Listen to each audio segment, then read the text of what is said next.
morning, ladies and gentlemen, and welcome to this very special event entitled Leaping the Quantum Future Role of Education and Awareness. Organized by the Center for the Fourth Industrial Revolution, Saudi Arabia, in collaboration with King Abdulaziz City for Science and Technology and King Salman Science Oasis. Your Excellencies, distinguished guests, pioneer scientists, and participants. I am Shahid Al-Matrouk, and I am going to be the MC for this event. We are very honored by his presence, His Excellency Dr. Munir Al-Dasuqi, the President of King Abdulaziz City for Science and Technology. We're also graced by the esteemed presence of His Excellency Dr. Khalid bin Abdul Qadir Tahir, the Supervisor General of King Salman Science Oasis. And to start the day with our very first opening introduction, please welcome with me Dr. Besma Al-Bhairan, the Managing Director of C4IR KSA.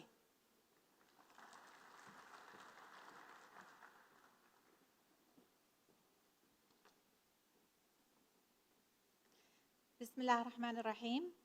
Your Excellencies, distinguished guests, ladies and gentlemen.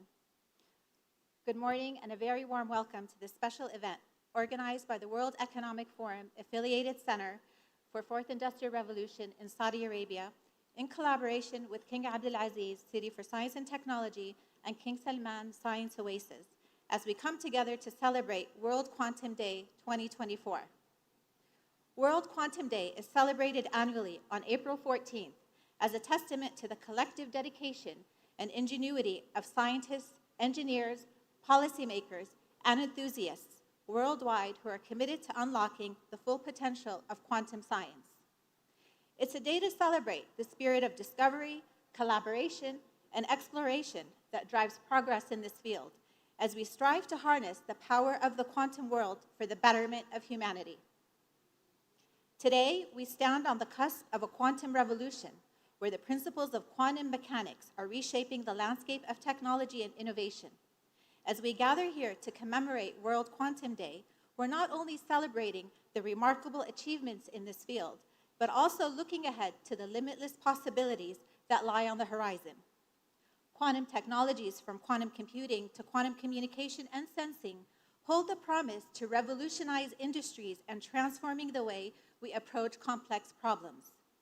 Quantum computing in particular stands out as a paradigm shift that can potentially redefine what is possible in the realms of science and engineering for tackling some of the most intractable challenges in fields ranging from healthcare and finance to cybersecurity and climate modeling. However, the impact of quantum technologies extends far beyond computing alone. Quantum communication promises unbreakable encryption methods ensuring the security of our digital world. Quantum sensing enables ultra-precise measurements, revolutionizing fields such as navigation, imaging, and medical diagnostics. It's important to recognize the global research and innovation efforts that are driving the advancement of quantum technologies. Investment in quantum science and technology is continually rising, with current worldwide investments exceeding $40 billion US, while the global quantum technology market is projected to reach $106 billion US by 2040. However, the growing global quantum gap between countries with advanced quantum technology and those without is creating significant imbalances in areas like cybersecurity, defense, technology, healthcare, finance, and manufacturing. So to address the challenges and opportunities of quantum technologies nationally, the Center for the Fourth Industrial Revolution, Saudi Arabia, recently initiated a quantum project to create a national platform for government, business, and academic institutions to understand the potential of quantum technologies and prepare for their introduction into the kingdom's economy. The project is expected to align with the World Economic Forum's Quantum Economy Blueprint Network, which offers a crucial approach advocating a global synergistic collaboration between academia, industry, and governments to boost national quantum initiatives and enhance prosperity and security. And the Center for the Fourth Industrial Revolution, Saudi Arabia, is proud to join forces with both local and international partners to celebrate World Quantum Day. to promote public awareness and understanding of quantum science and technology, to leverage the day as a unique opportunity to engage various stakeholders and to advance the understanding of quantum-related policies.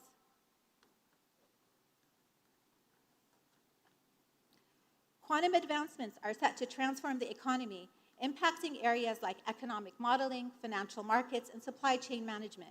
Education and awareness are key to unlocking the potential of quantum computing, communication, sensing, and cryptography in these sectors. So as part of celebrating World Quantum Day 2024, the main event includes 2 panel discussions centered on the anticipated impact and prospects in the age of quantum technology. The first session promotes quantum science, technology, and innovation in the Kingdom of Saudi Arabia, and the second session focuses on the role of education and awareness in Quantum Leap.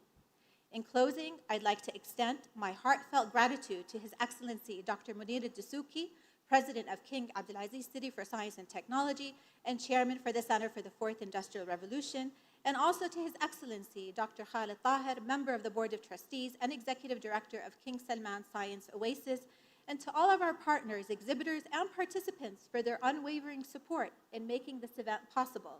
So let us embark on this journey with enthusiasm, curiosity, and a shared commitment to shaping a quantum-powered future in the Kingdom of Saudi Arabia. Together, let's celebrate World Quantum Day and embrace the opportunities that lie ahead. Thank you.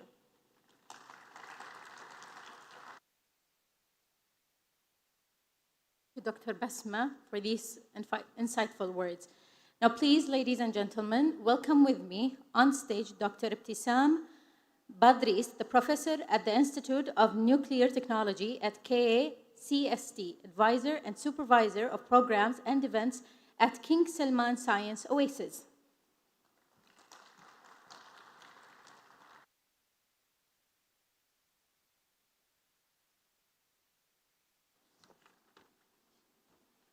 Bismillah ar-Rahman ar-Rahim.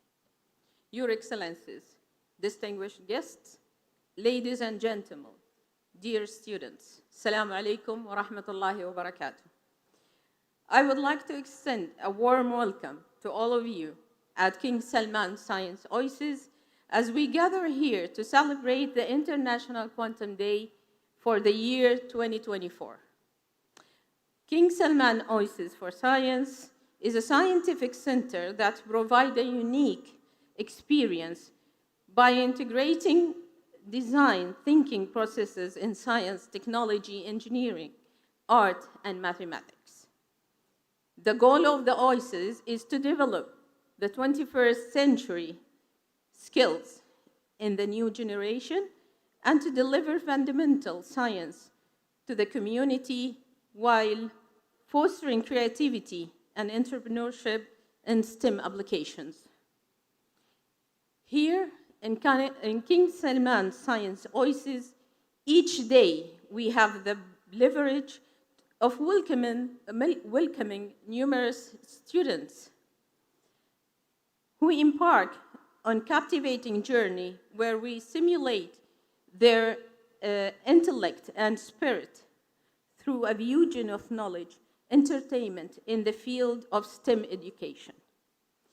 Within King Salman Science Oasis, we offer a diverse range of programs and activities that aim to engage not only students, but also their teacher, their parents, and grandparents in the exploration of STEM concepts.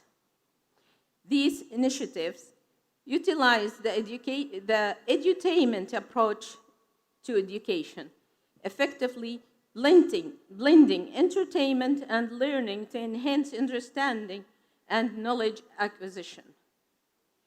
For this event, we have allocated 5 of our programs to integrating domain of quantum physics and quantum computing, or quantum application in general, commencing starting from yesterday.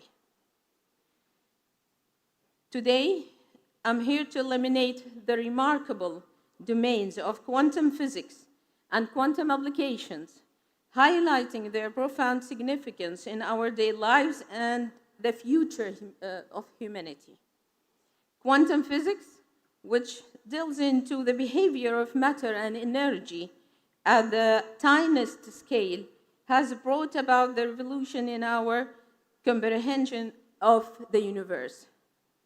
Among the most captivating applications arising from quantum physics is the field of quantum computing. Although quantum computing is still at first stages, notable advancement has been made both in academic circles and industries. To conclude, quantum physics and quantum computing are not abstract concepts restricted to laboratories and research institutions. They possess the potential to change our daily life, to make a revolution in industry, and thrust us into a future where the unattainable become achievable. Thank you.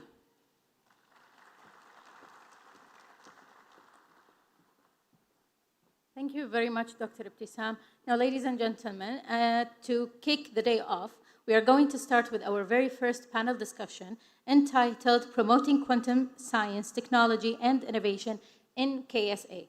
This panel discussion is to be talked about and discussed by the experts, Haytham Al-Faraj, the visionary CTO at STC, Dr. Talal Sderi, a pioneering senior vice president of R&D at KACST, Simon Patkovic, the vice president of Quantum Safe Solutions at ID Quantique, and Mish'al Lemshari, the digital investment director at Saudi Aramco. And this panel discussion will be led by Hani Al-Hamsi, the acting director of Technology Growth Research and Studies expert at MCIT. Please welcome with me the speakers and the moderator.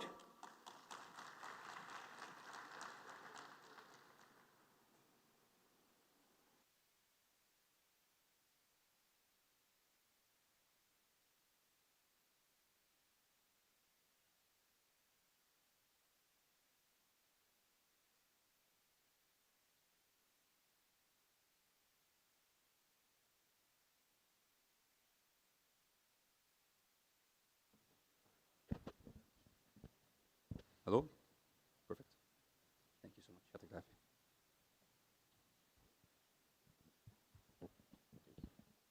All right.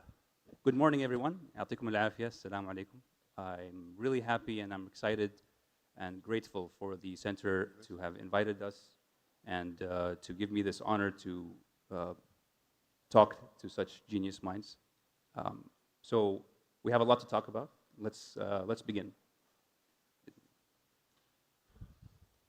A lot was just said about quantum technologies. There's a lot more to it. It's not really new. It's been evolving for over 100 years. You've seen the entrance and the history. There's amazing progress that's been happening, and I think we are absolutely in the stage right now where we can say, truly, cusp of something groundbreaking about to happen. To just frame the concept a little bit, quantum technologies is the new version of digital technologies, in a nutshell. The idea is that we've gotten so advanced and precise in our ability to measure and control matter down to the tiniest of elements, and now we want to do things with that. So we're leveraging the probabilities that are already inherent in nature to do a lot much faster. So we're going to talk about computing, communication, cryptography, and sensing or collection of information as one whole bucket in the spirit of quantum, superposit all of those. And let's begin. Haytham, I would like to begin with asking you to paint a picture for the audience. Imagine darkness, there's nothing, and you wanted to make a painting, and you wanted to draw our attention to what the world would look like if quantum technology was pervasive at the level that is at the most extreme. Thank you. Thank you so much. I'm extremely delighted to be here today, and thanks for arranging for that event. And I think maybe before I give, give a glimpse into what could be the day life on possible use cases of quantum computing, and maybe it's a fact that we probably need to state that today's it's too early really to look into an active commercial viable quantum computing system, and it's early stage. Although the history of development when it comes for quantum computing started maybe around 100 years back, but I think it's important for us as a business leaders to be patient and to be visionary when it comes for technology advancement. When we speak about digital economy, that has history proves that the advancement of technologies have been strongly impacting business performance at large. And that's why I think it's important that we need to take an opportunity to watch the development of quantum computing. I think quantum computing will bring two major advantages before maybe I will answer your question is maybe getting rid and end into the existing digital infrastructure that takes care of digital privacy and data protection, because I believe that in the future these will be extremely obsolete and will be vulnerable. The second part is maybe the positive part. And I mean, in the first part, I think companies who are going to stay absolute of not making sure that they stay ahead of these advancements and upgrade their digital infrastructure will be definitely vulnerable into the existing legacy way and prevent the new wave of cryptography and the cybersecurity. The second part is the positive part, which I think personally that quantum computing will bring the aspects of speed when it comes for addressing business problems that are not solvable today, and history of AI development has been proven that this is also evolving. Key example, I think Dr. Basma have illustrated in her speech, a complete list of use cases that talks about personal medications, how we'll be able to probably providing personal drugs, and as an example. From a communication perspective, I think quantum computing will bring a breakthrough on the way that communications will be, going, and data flow will be going through a secure way. Dr. Basma as well have talked about, how navigation system will be evolved and censoring, and this is extremely, important into the future of drones and, navigation systems at large. From STC, we think that this will be also a very strong enabler into the future evolution of the mobile networks, especially when we speak about 5G and 6G. Thank you.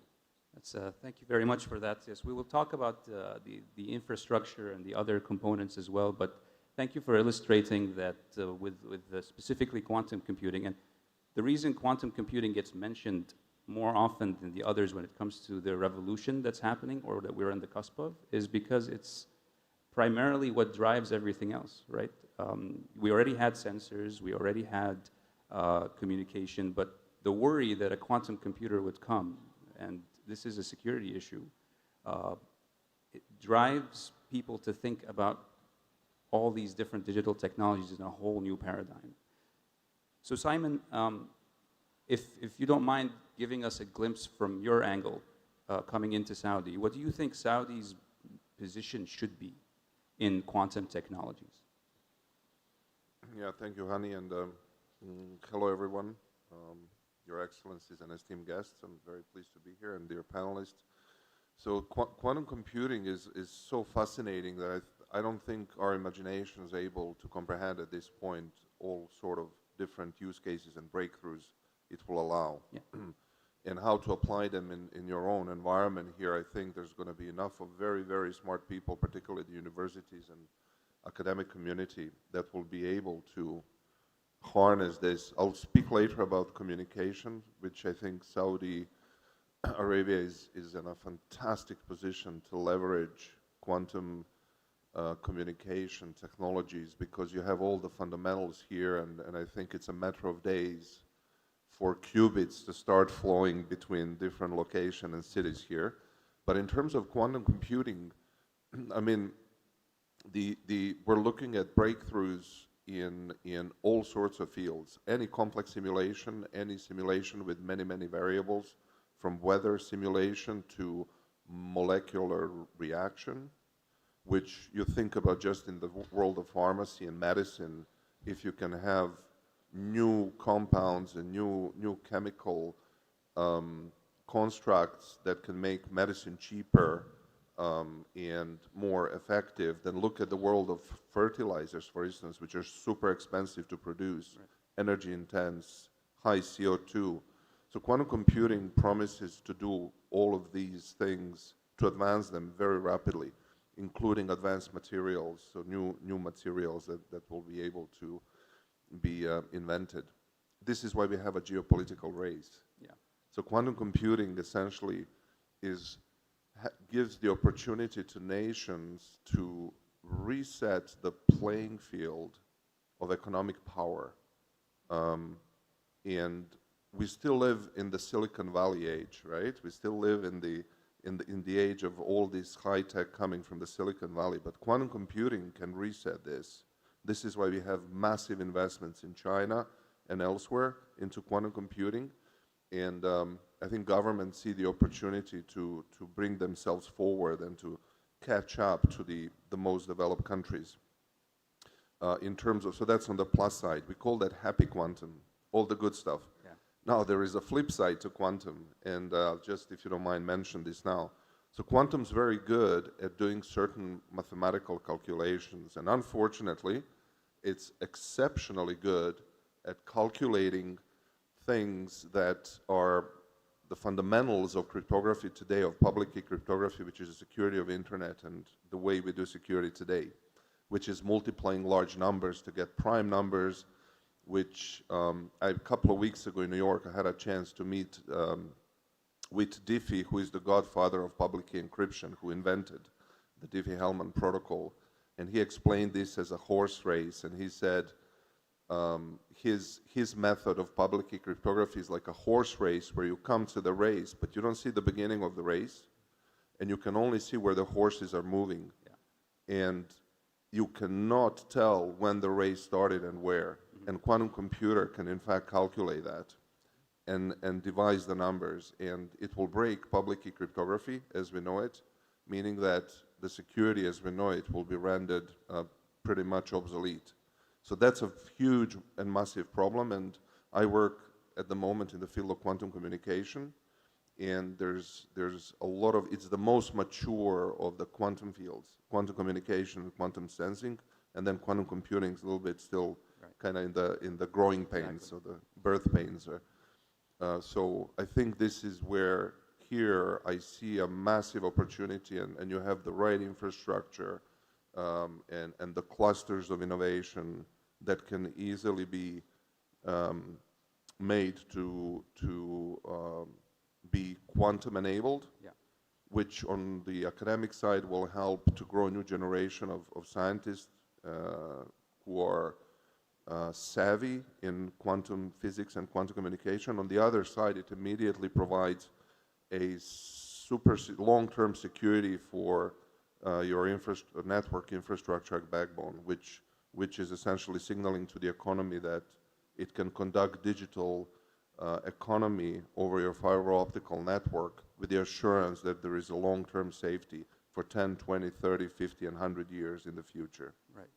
Thank you for that. That's actually, that makes a lot of sense. We can build on our strengths and make sure that the foundations are solid and future-proof that. You touched about a lot of different elements in this. There's innovation, there's investment, there's partnerships. You can't do this alone. There's a lot of research that's happening. So, Dr. Talal, if you don't mind, I looked back at your history a little bit, and I know that there's a bit of science communication that you've done in the past. And I was wondering, because of all of this complexity, let's say, that's needed in getting the ecosystem to run and work and take advantage of the current leadership role we have, and truly become leaders in quantum technologies. How do we communicate this to the public to make them aware, to policymakers to make them understand the gravity of this, and to all the other players so they can understand it and work well with each other and start to come out with innovative ideas. So thank you. First of all, I would like to thank the Fourth Industrial Revolution Center for allowing us Yep. to have this amazing panel, this amazing day to discuss one of the new hot topics at a global stage.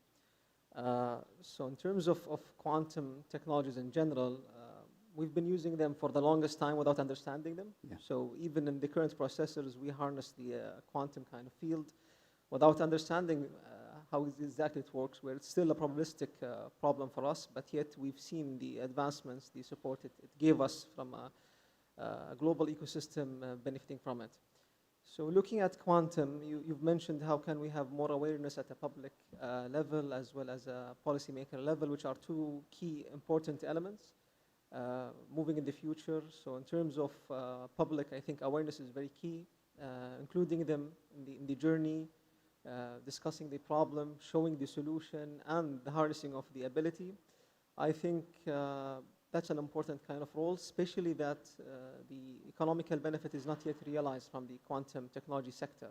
Maybe quantum communication is the closest, currently being close to the market. We've seen the possibilities of benefiting from it. We've seen quantum encryption almost being up and running. We've seen in Europe the idea of establishing a full communication network with a quantum-based encryption. But other applications are still to be there. So I believe that having the public with us in the journey, having these talks, having awareness, looking at educational curricula, how they could be affected and added. In terms of policymakers, I think in general, they've learned their lessons with the new technologies jumping in and coming up. They've learned how not to have the right policies ready and up and running could yield a negative impact on the economy. So I think generally they are more adaptive, but I think public interaction with the policymaker, with industry is quite key. Right. Having the three levels, academia, industry, and policymakers in one table is important. So having these talks up and running is quite key, at least in the coming future, because we don't know what policies need to change to adopt for new technologies. And I think with collaboration with WEF, we've been very active in Saudi Arabia on creating sandbox, do tanks, and testing what policies could enable better innovation to be adopted at an economical scale.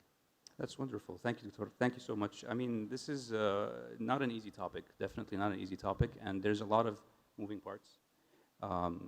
We could think of it as maybe a bridging between, let's say, academia, government, and the industry. Industry can be seen as supply, so these are the people that are making the technologies, the technology companies, and the demand, the industries that are absorbing this, that are using it.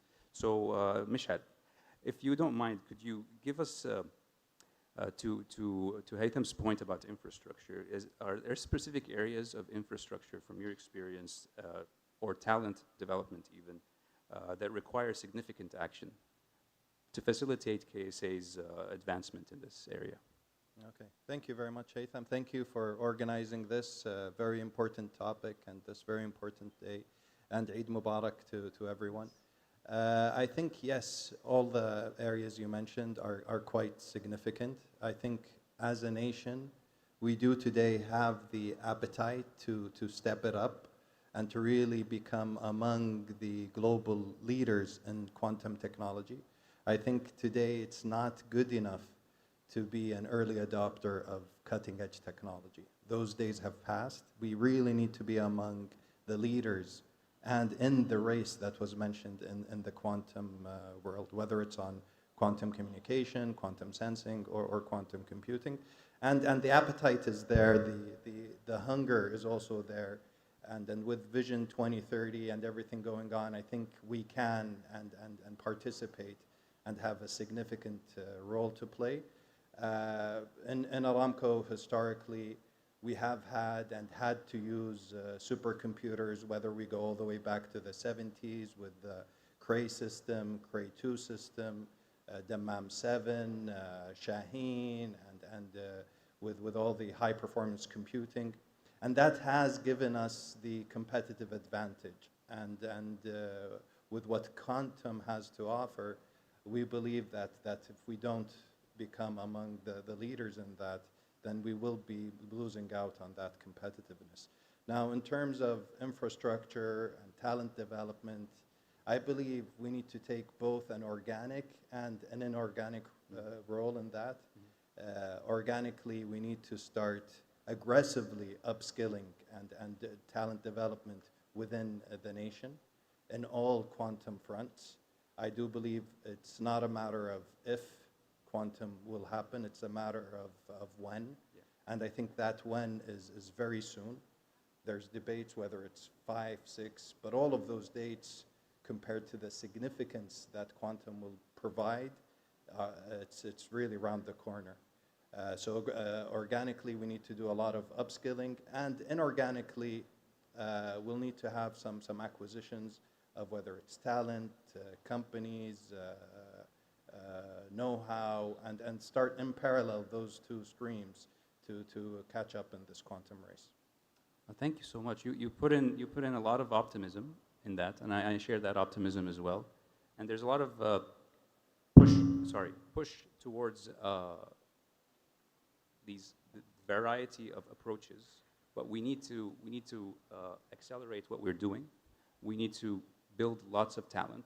And we were discussing this with different members and colleagues earlier about how we can't really place bets equally everywhere. We have to be smart about it, and we have to use the inorganic and organic approach. But we need to step up our game. And I think the momentum that's happening is fertile ground for this. And so I think when you're talking about inorganic and innovating in these approaches, I'd like to direct this question to Simon. Since you've worked in this field for a while, how can the government, I mean, as MCIT, we sort of try to facilitate the growth and development of technology, and we try to link different entities together to come out with different initiatives. So what kind of initiatives do you think the government can do to facilitate the partnerships between academia and the industry? Yeah, well, that's always like the billion-dollar question, right? What's the right way to do this? If you look at Europe and what's been going on in Europe, for instance, just as an example, so you have an initiative that was conceived by the European government, and they have put together a fund, 120 million in phase 1 and 120 million euros in phase 2. Now, phase 1 is about to end, and what they've done with 120 million, they gave it to the member state to build quantum communication infrastructure. And they've done this on the tail of many universities in many countries already teaching quantum physics, quantum computing. So there's a lot of that that's been going on for years, but it's been rather theoretical. So you have those academic know-how in terms of understanding the problem, but physically the infrastructure didn't exist. And there was no money for it's a very deep tech area. So anybody who's in the investment world here know that investing in deep tech is different than investing in standard type of, iPhone apps. It's a completely different field. You're looking here at 10, 20-year horizon and longer. And so what they've done, they put together a fund that has, enabled national states, universities, to give an example, Polish National Supercomputing Center has now built the largest European quantum communication network with ID Quantique. And that comes out of this fund. So suddenly, they're able to build this network, interconnect cities. And what this allows them, not only to immediately have some security, immediately have hands-on ability to have students test these things, it also allows them to prepare for phase 2, which is called cross-border connectivity, which will start in 2 years, where the idea is that all of these large cities, national banks, central banks, universities will be able to interconnect, at least for the sake of security in the phase 1, until quantum computers can leverage quantum communication to do more than just security, right? But that's on the long run. If you look at the States, where things are different, they have put more money towards futuristic technologies, not immediately available quantum communication. which is like entangle-based quantum, which is 10 years out, 15 years out. But if you look at, that's what the government's doing. So they're putting funds together, and that feeds the startups. And so you have this ecosystem slowly growing. But if you zoom in at the university level, if I mention universities like Virginia Tech, what they've done, they've been teaching quantum physics for years. And since 2 years ago, they've started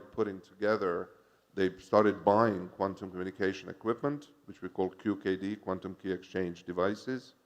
And now they have a program on the electrical engineering side, which is hands-on program for people to, in fact, send those qubits over lines and understand how to manipulate them hands-on. So it's not puristically just the lab, they have the real devices and they can do real things with them.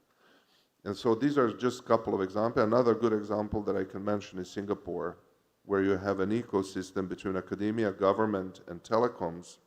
And telecoms now play a key role in all of this, where you have government sponsoring, not completely funding, but financially sponsoring a project where they want the whole of the infrastructure and the backbone to be quantum safe, meaning quantum communication across the whole of the country. Right. But telecoms are leading this and carrying the load of this, and universities are supporting it. So it's a really good example of a solid ecosystem being born just for the sake of quantum and quantum communication. Right, that's fascinating. It sounds to me like you can actually use quantum to drive some kind of unify efforts that are already happening from an infrastructural level for telco, for safety and security from government perspective, and the businesses can come in and unite efforts on that. And the funding is the glue sort of that makes all of this happen. And I think in Saudi, we do have a lot of these elements already at place.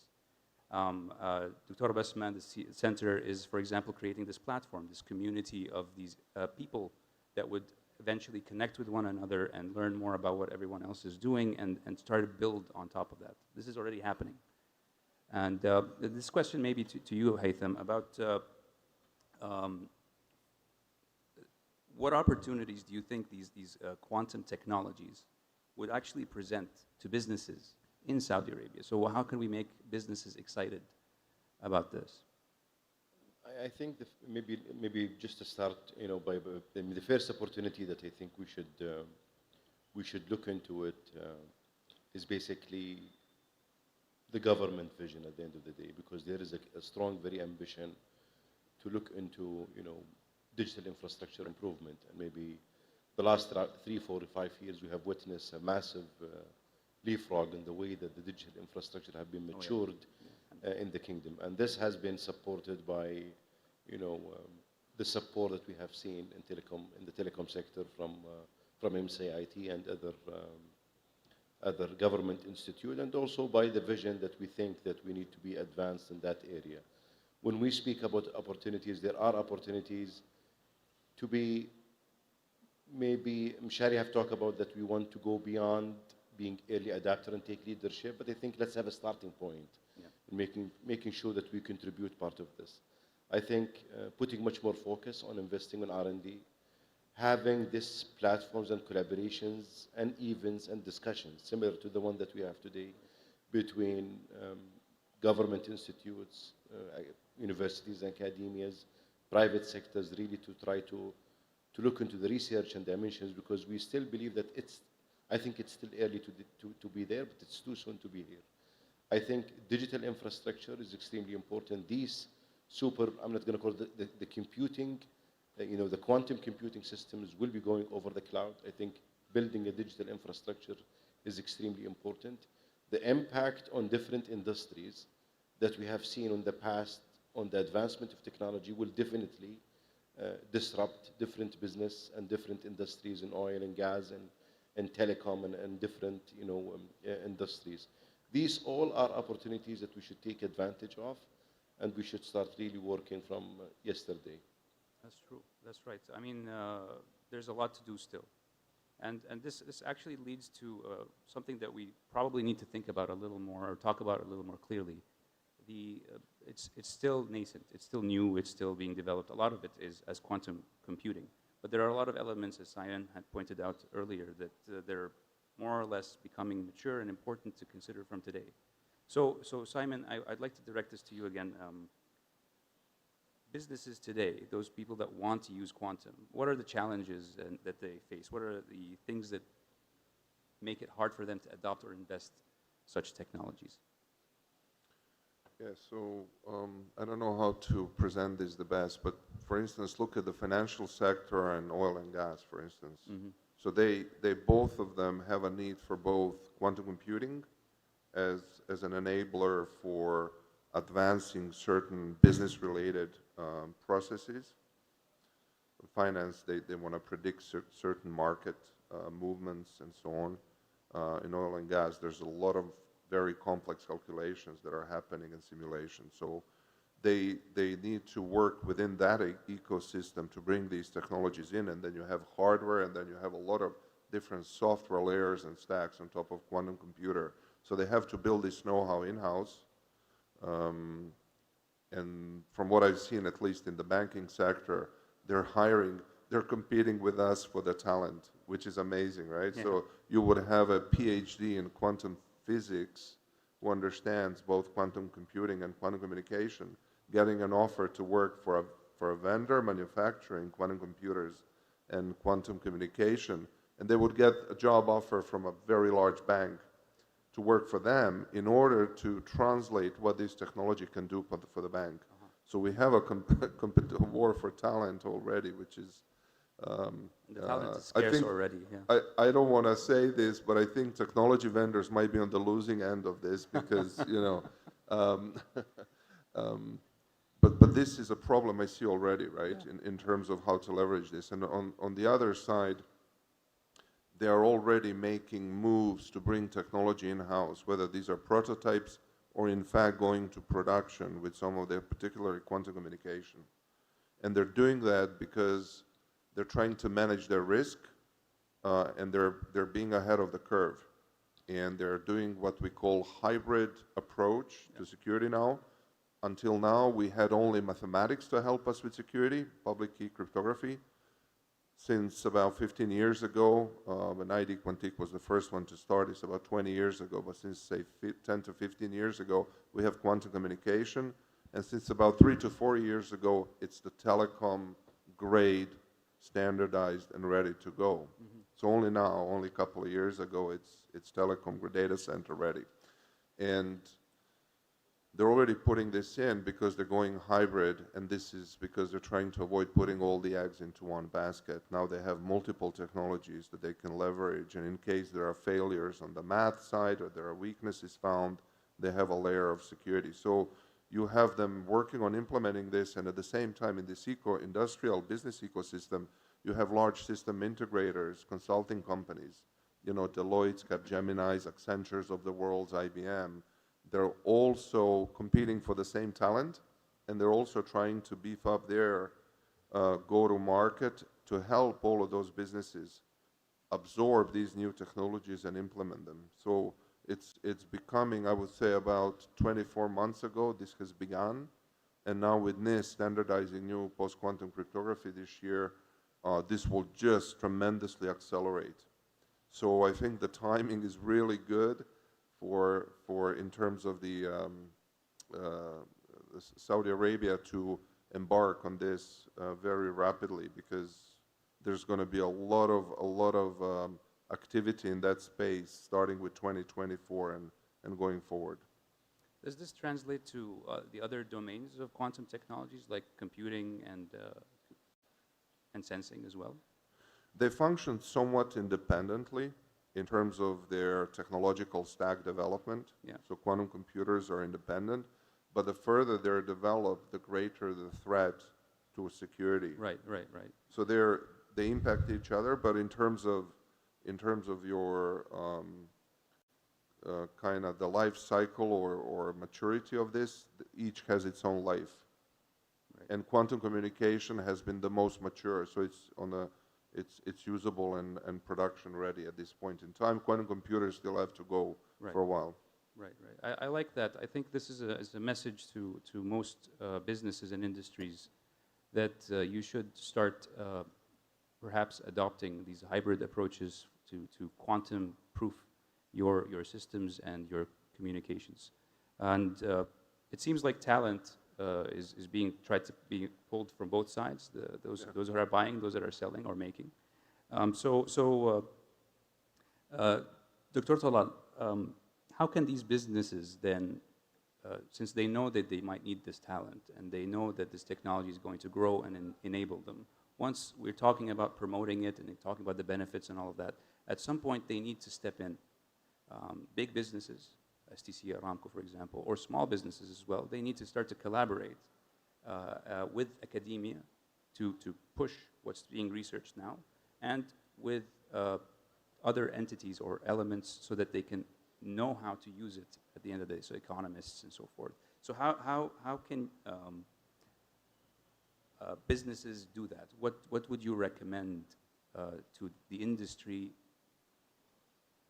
So what's interesting maybe today we heard is quantum proof, having your system quantum proof, and that's Yeah. a quite interesting kind of analogy. And the reason for that is that quantum promises great benefits, but also flipping the whole paradigm. Right. And that's why we have the idea of quantum proof. How can your system be ready? So if you look at our economy, we are moving a lot in terms of a digital economy. I think everything is becoming more digitalized, where we rely a lot on cryptography and cybersecurity. But assuming tomorrow we have quantum as a whole sector up and running, all of that are obsolete in a second. Yes. So imagine a company has a quantum computer, another doesn't. Your cryptography is basically gone, so you're an open book. So that's kind of an interesting paradigm where we have a huge interest and support for quantum communication. I think the reason it's more ready is the need and demand is more urgent, regardless of quantum computing. But you've put on a very interesting point. At the end of the day, it's a three-element game. It's a national interest as a whole to establish an academic industrial support or a relation. We've seen programs launched in the US, in Europe, and in Asia that encourages that kind of free relation. But at the end of the day, industry is more economically driven. So till today, quantum relies a lot on infrastructure. The economical impact is still not clear.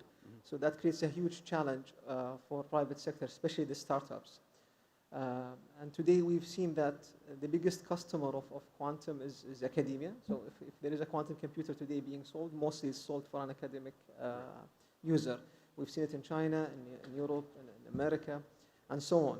So having these three elements all open are quite critical. So in the kingdom, we've established an open lab policy, which enables startups, industry, to benefit from this infrastructure that is mostly at the startup kind of phase is mostly sponsored by academia and research laboratories.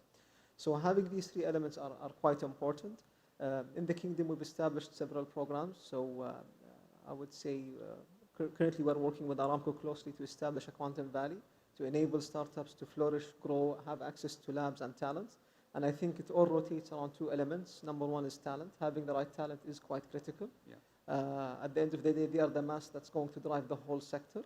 The second one is having the infrastructure and labs to have the access as a whole.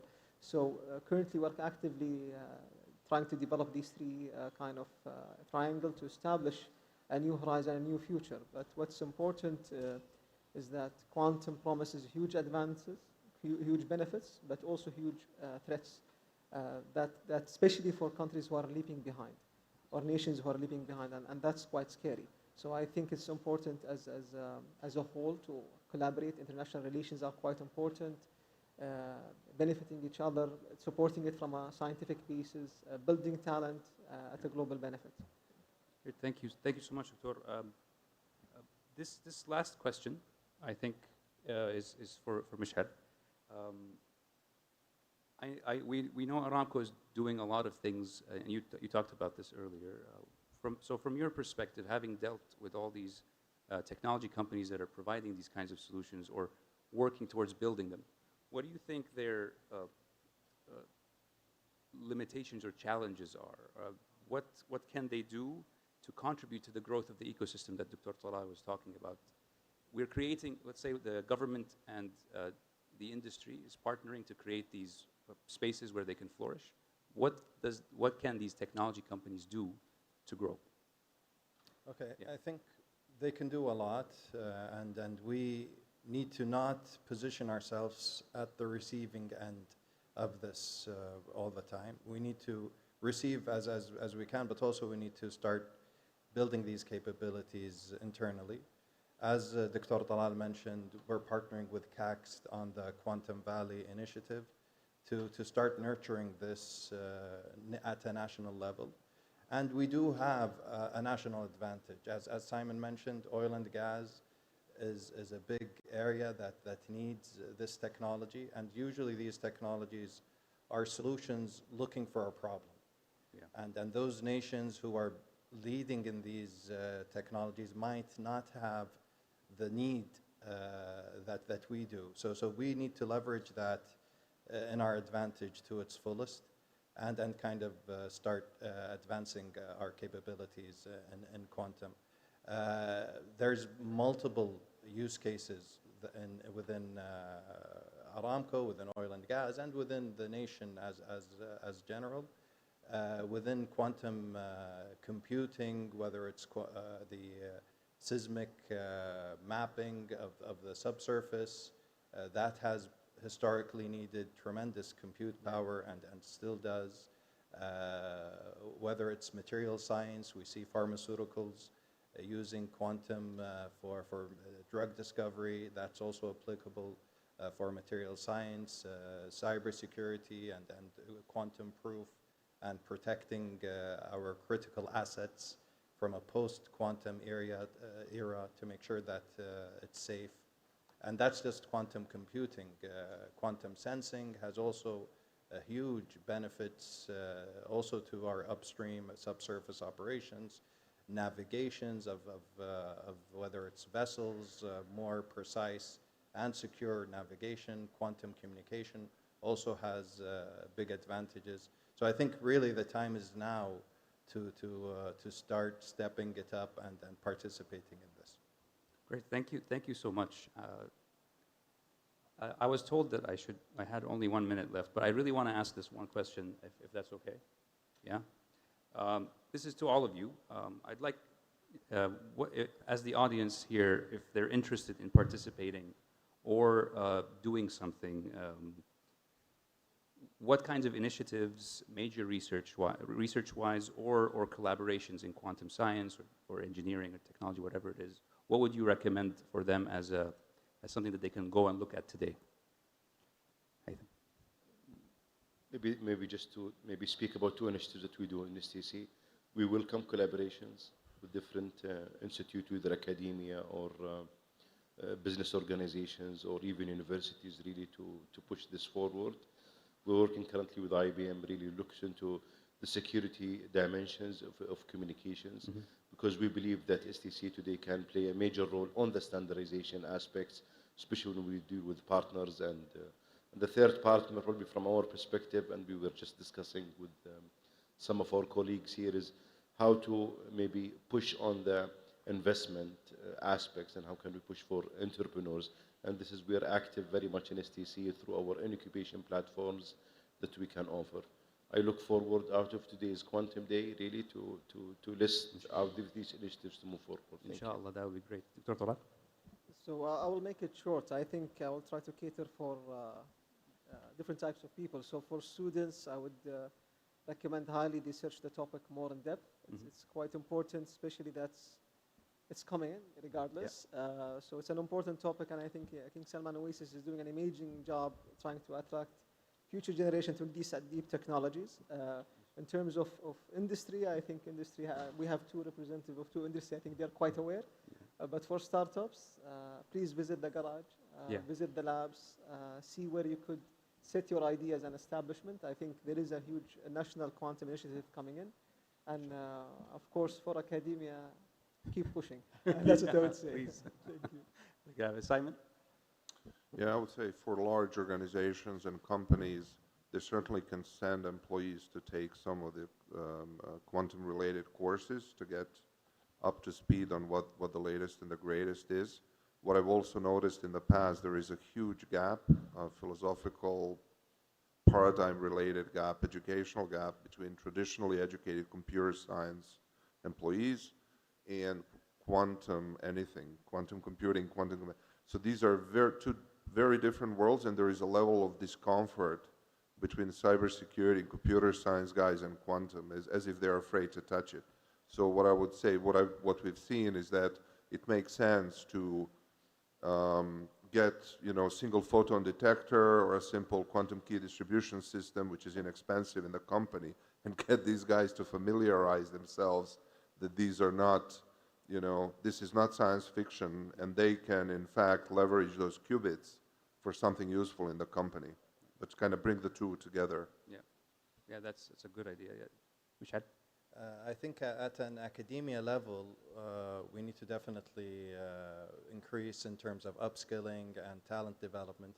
At an enterprise level, as a bare minimum, I think we need to start discovering where does this apply to each and every sector, and identify what application applies to that industry, because others are looking in that direction.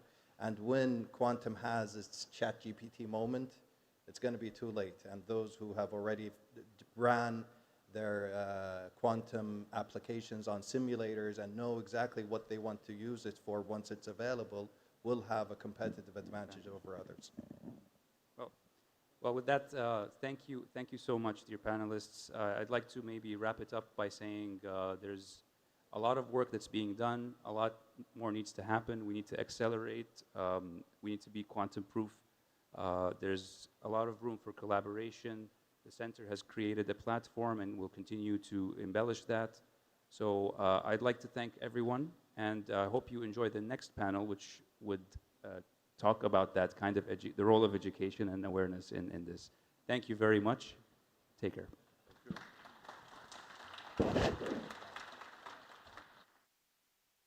Thank you to the speakers, and thank you to the moderator for this wonderful and rich session. And now, as we are reaching the end of our first part of today's agenda, we would like to present a video related to quantum technology. Imagine a world with revolutionary advancements across industries, from healthcare and finance to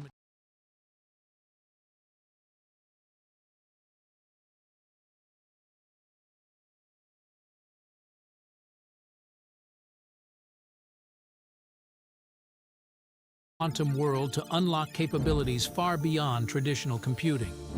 This opens doors to groundbreaking applications that can revolutionize drug discovery and personalized medicine, develop unbreakable encryption and protect sensitive data, optimize complex financial models and risk analysis, design novel materials with superior properties, empower new computing paradigms for scientific breakthroughs.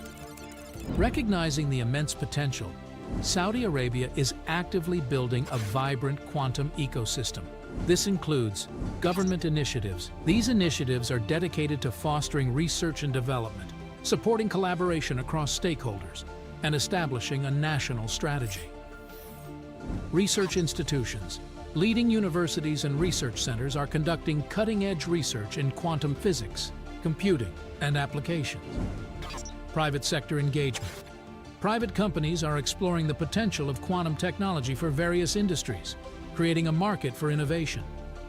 The successful development and deployment of quantum technologies require a collaborative approach by attracting leading experts from around the world to share knowledge and expertise. Investing in talent development to create a future-ready workforce skilled in quantum technologies. Building a robust infrastructure to support research, development, and application of these technologies. Quantum technology presents a transformative opportunity for Saudi Arabia. By embracing this opportunity, the kingdom can secure a leadership position in the global race towards this revolutionary technology, drive economic diversification and growth by promoting innovation across various sectors, enhance national security through improved communication encryption and data protection, Contribute to a more sustainable future by developing new technologies for clean energy and efficient resource utilization. The future is quantum. Let's unlock its potential together.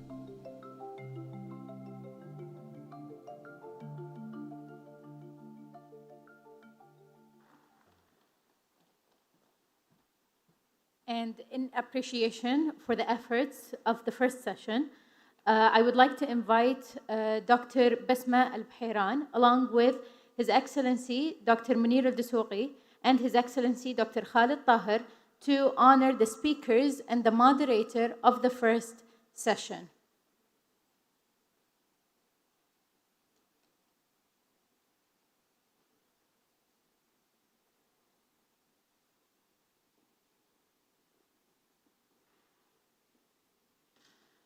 هيثم الفرج.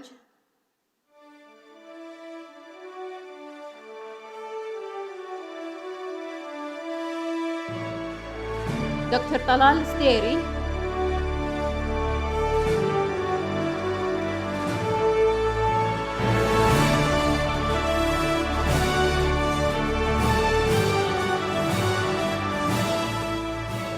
سايمون باتكوفيك.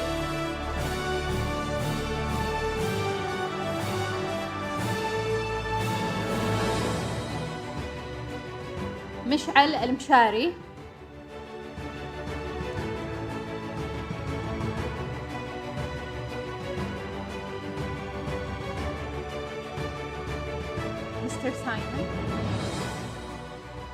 Mr. Simon Petkovic.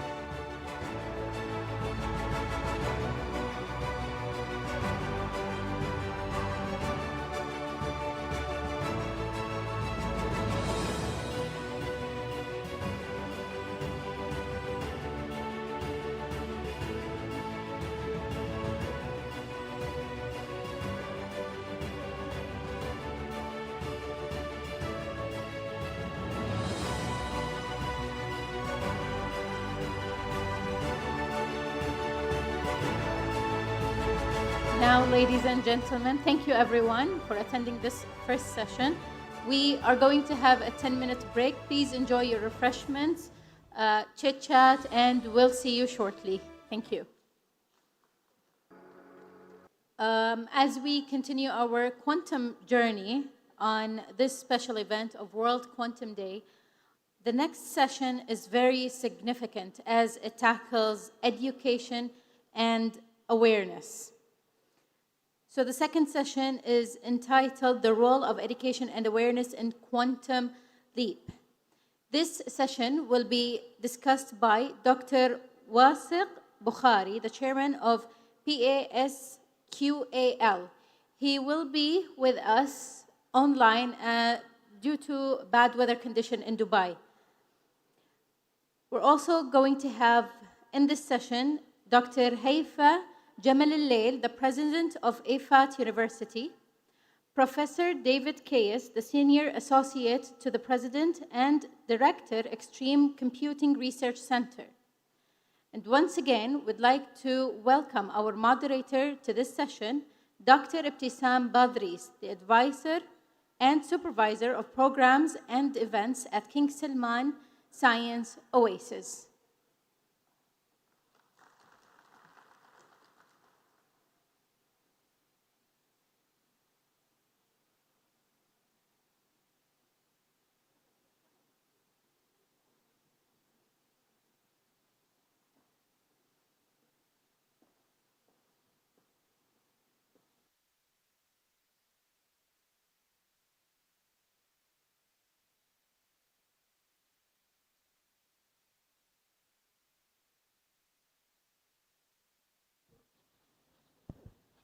Okay, thank you.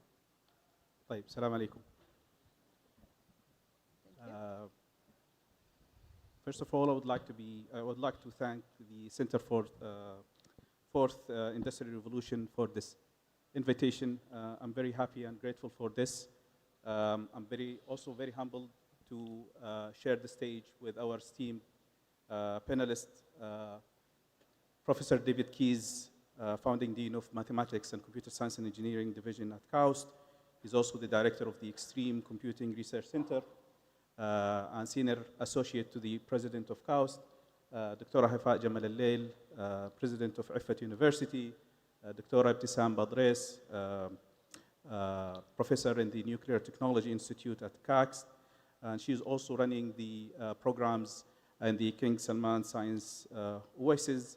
And we also have Dr. Wasiq Bukhari, who's joining us online, unfortunately, due to the weather at Dubai, who's joining us online. He's the chairman of board of Pascal.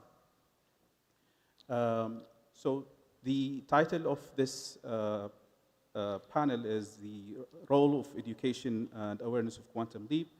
So we'll be discussing, we have a lot to discuss, but we organized it in 4 dimensions in education in general, in both sectors, higher and public education.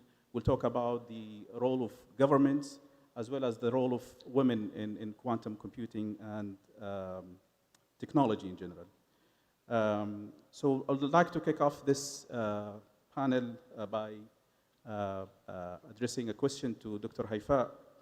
Being a leader of, a president of a leading private university in Saudi Arabia, Ifat University,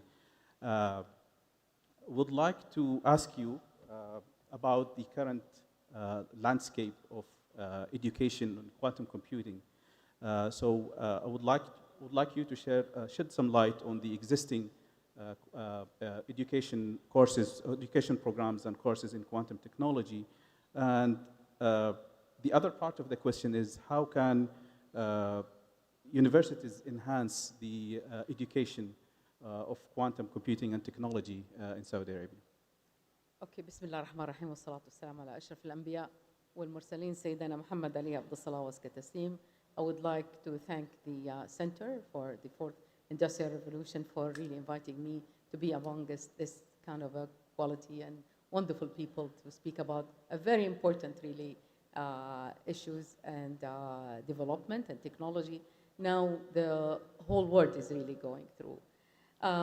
The landscape of the higher education regard programs, research centers, and in different universities, I think it's rich with the related programs, rich with some area of research, but not towards quantum computing.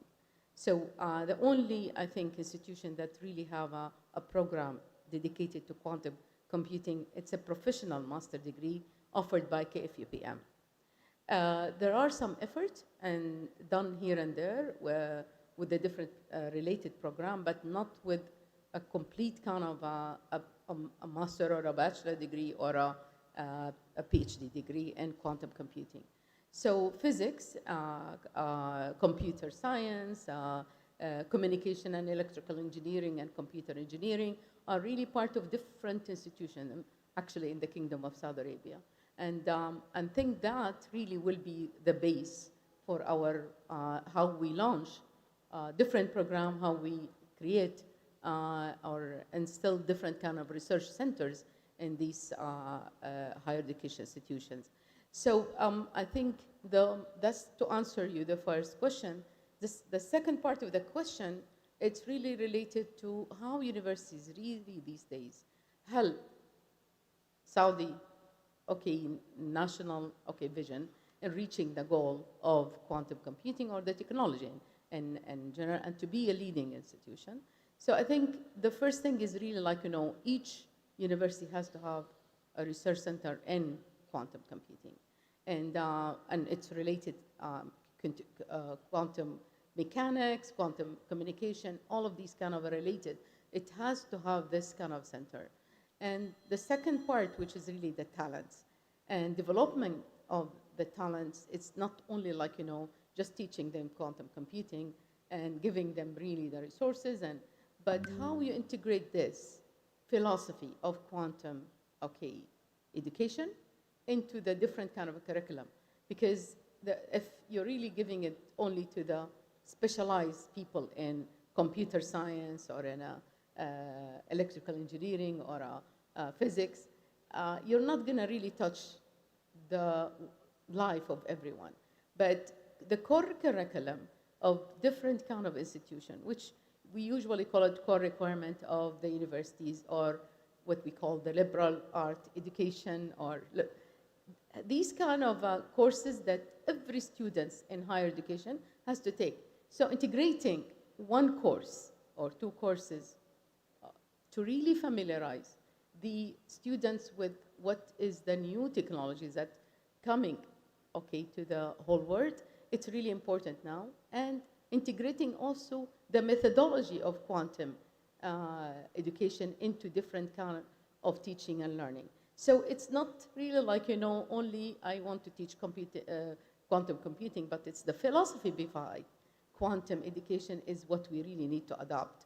It's really touch the skills, the knowledge, and at the same time, the way that we really provide the ethical background and how we can really secure the future leadership of the country in Saudi. Yeah, that's a great answer. Thank you, Dr. Haifa. Thank you. Moving on to the talent. Speaking of the talent, I think my next question is Professor David. Being a professor at KAUST, one of the leading academic institutes in Saudi Arabia, if not in the world, I know you are especially in the high-performance computing area, which is kind of related to quantum computing in some sense. So I would like to ask you about how do you see the level of interest in today's students and in quantum computing especially, and how do you interpret that? Okay. Well, first of all, let me say what an honor it is. When I made Saudi Arabia my home 15 years ago, I never imagined that I would have such rich strategic interactions with the leaders of the country. And I'm really happy that quantum computing is among the strategies that the Center for the Fourth Industrial Revolution is considering. And your question is easy for me because I consider myself to be a student of quantum computing.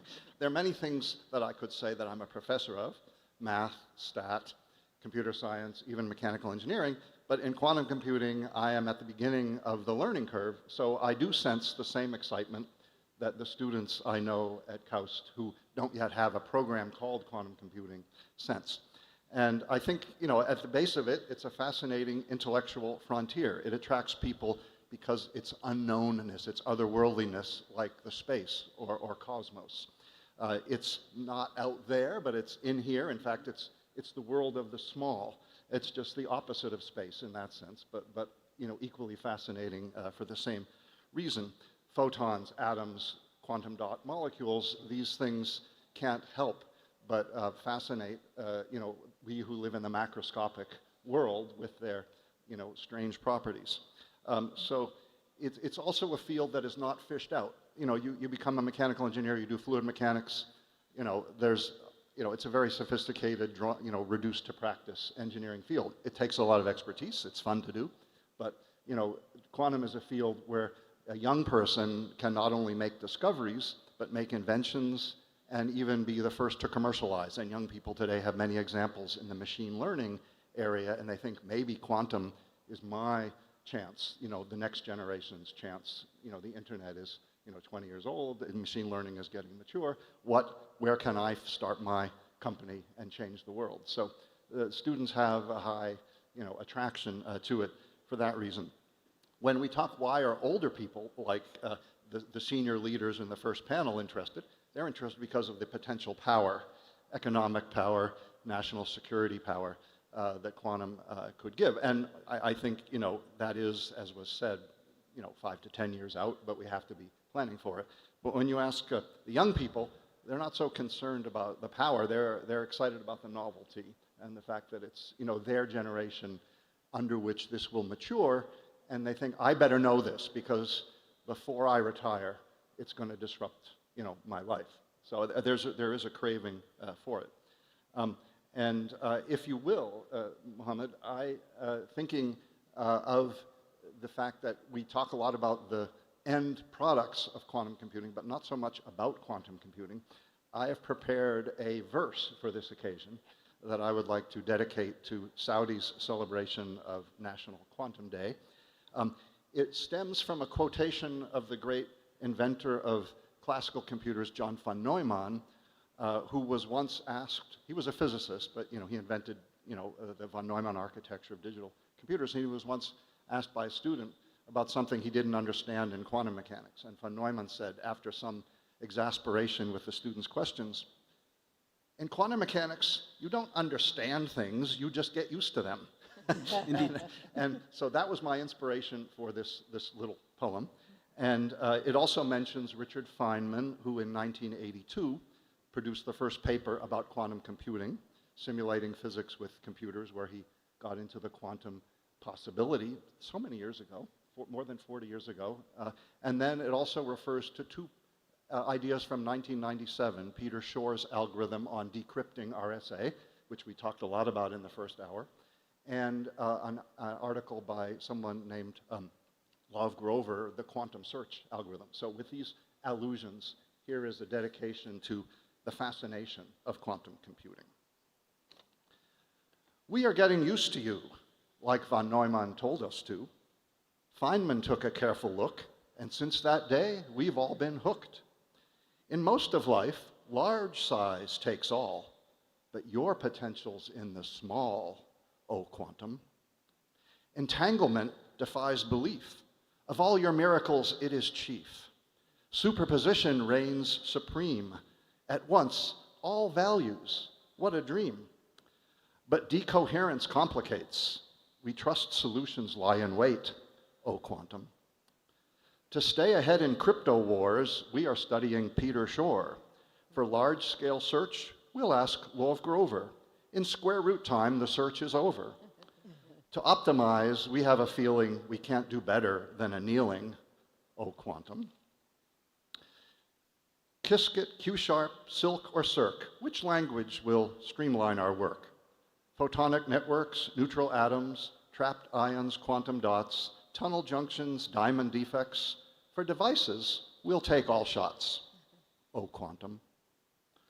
Watching's fun, but we want more. Thus, we're swarming at your door. Older souls may skip this race. Let the younger set the pace. Nations that in you invest anticipate a future blessed, O quantum. You are not for the faint-hearted, but we are ready to get started. We know we have lots to learn, but bargain on a large return.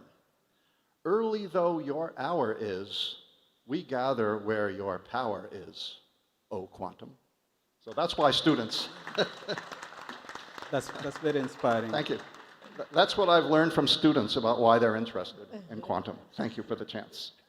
Thank you, Professor David, for the verse. This is very inspiring, by the way.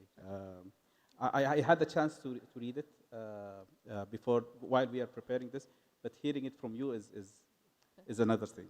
Thank you, sir. Well, moving on, and I think Professor David talked about the interdisciplinarity of quantum computing. So it is indeed an area where we have computer scientists, physicists, even chemists, engineers are, or I would say students from different backgrounds, researchers from different backgrounds can work in this area. So my next question is, I think we are all academicians in the panel except Dr. Wasaq. So this question is addressed to him, and I would like to ask him about the potential careers of students with background in quantum information science technology and quantum computing. I don't know if Dr. Wasaq can hear us. Anybody can confirm? Can you hear me? Yes. Yeah, we can hear you. Please. Oh, fantastic. First of all, thank you. It is such a privilege to be part of this event today. And my apologies for not being there in person. I feel this great sense of regret of not being able to meet my fellow panelists and you and all the audience members. We just got more water than we could handle in Dubai. So we're just working through it. So I'm at Pascal. I'll just give you a little bit of background to set the context for my answer. So Pascal is a global leader in creating quantum computing systems. We create the full stack solution. We create our own quantum processing units, which are quantum computers. We work with how to build the software stack on them, how to run specific algorithms to solve specific problems that are real-world problems, and you're working with very large profile customers. We're working with Aramco, for example, in very specific problems for the energy domain, and multiple other leaders in other domains.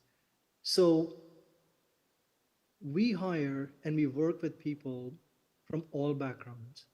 These backgrounds could be deeply technical to purely business.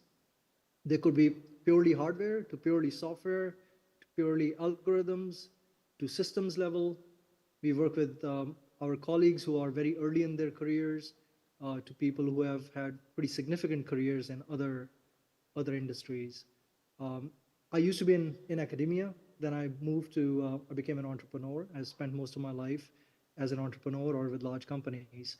So this gives you a context in terms of the breadth of possibilities here. In terms of, if I were to answer your question specifically, where the opportunities are for students with background in quantum science and technology, I think at a high level, we can say within the academic field, commercial, public sectors. But from Pascal's point of view, for example, in quantum computing, we look at quantum software developers, hardware engineers, algorithm developers. We also work a lot with our colleagues who are purely in academic research. So there's clearly a need over there to do fundamental research that advances the field. For us, engineering is very important. I had the good fortune of being part of the team that started Amazon's quantum computing efforts. And one of the reasons Amazon got into the space in the first place was not because it was good at quantum. As Dr. Keyes just pointed out, everybody is a student essentially in this field. It is because Amazon is so great at engineering and to solve problems that are meaningful at scale in economically viable fashions. That engineering skill is really important because we have to go from one-off units to scalable units that can compete in the market while delivering the best performance that is available. So I would say that it is very multidisciplinary and it requires all kinds of backgrounds, whether that background is purely in quantum or whether it is a background in some other discipline. But if you have a strong interest in learning about quantum, then you can participate. And that applies from whether you're from technical background or business background. So that's my first answer to your question. The other part of that is that, of course, there is a lot of public outreach, and in the public sector, there is a lot of policy level decision and thinking that is required. So again, having a background and understanding of how quantum systems can work and how they can impact us and how they connect with other technology trends, that would be very helpful to make good decisions.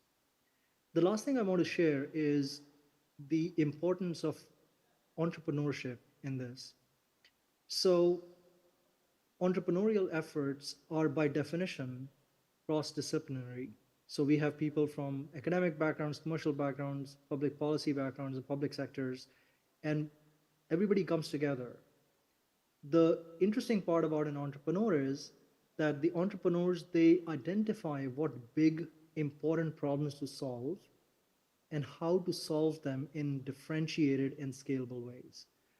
So I think building that sort of risk awareness, averseness and ability to tolerate calculated risk and to take calculated risk so that we can try new things, that is very important as well.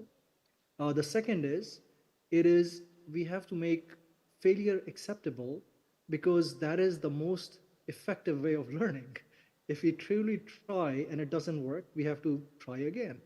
And one of the big things that we have always learned is that startups come and go, but entrepreneurs stay, and they often come back and they solve new problems in different ways or same problems in different ways.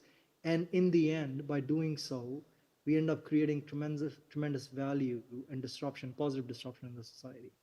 So let me stop right there. Can elaborate more on any points. Thank you. Thank you for the elaborate answer. And this indeed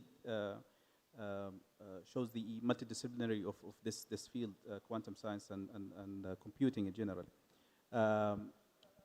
My next question, and I think Professor David mentioned that this is quantum computing is for I mean, the horizon of quantum computing is about 10, 15 years or probably more in terms of realizing quantum computing or fully realizing the capability of quantum computing.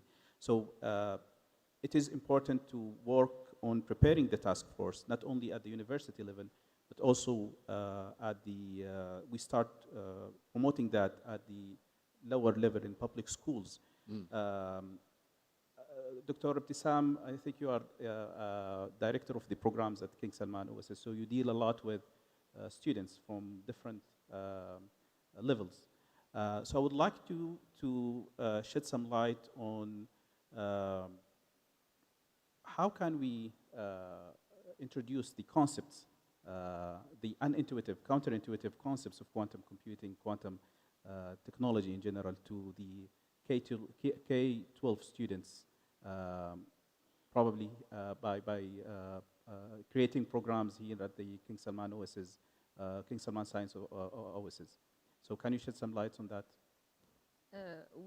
Let me tell you what I feel like a physicist going back to university time, learning quantum physics. But for students in high school, if we aim to make them familiar with quantum physics, I think one approach is to organize visits to center, institutes, companies that are dealing with this kind of technologies and applications. This way, we allow them to learn, to understand the concepts behind these technologies. They will, this visits, as we do here in King Salman Science Oasis, for different students, different ages, different levels, we introduce them to different fields, talking about quantum physics and quantum technologies and application. It's really a good idea to make them visit the real world of applications and technologies and the experts working in this field. This will trigger their interest and really it will give them a guideline for their future, going to the university, seeking their path, their career path, where they will go next, what they will study, but they will have a broad, let's say, picture about this specific branch of physics and its technologies. I think this is one approach that we can start with, and I can see here in King Salman Science Oasis this feedback from the students when they introduce to new fields. Today, we introduce them to the different technologies, connecting these technologies with quantum applications like quantum computing. And I believe this is a good approach to start with. Yeah, I think you also mentioned about the interaction between with research centers and yes. So this is a very important point. We really need this synergy between public education and higher education. Developing curriculum, and this is from experience. Developing curriculum is one thing, but which is very challenging. But preparing trainers or training teachers and instructors, probably even professors, to teach this very difficult concept to students, whether in the universities or in public school, is another challenging topic or area. So I would like to ask Dr. Haifa, what resources and support are needed to train teachers for quantum education? I think the very important things is how you teach the teachers the methodology that really will attract the students.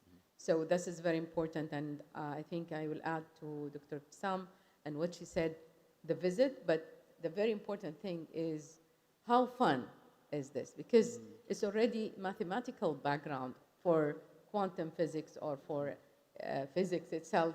It's really important. And we have this kind of difficulties here in Saudi Arabia about really it disrupt everything else that you want really to add to the talent in mathematics. So the mathematics is really important things, but how you teach it, how you teach physics, how you teach for K to 12, and then how you teach it for the higher education.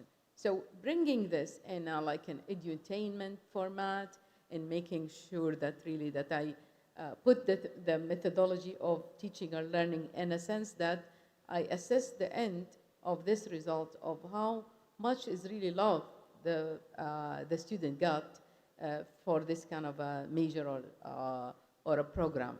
So making them really understand and making them really love the physics or quantum computing or it's really what is important.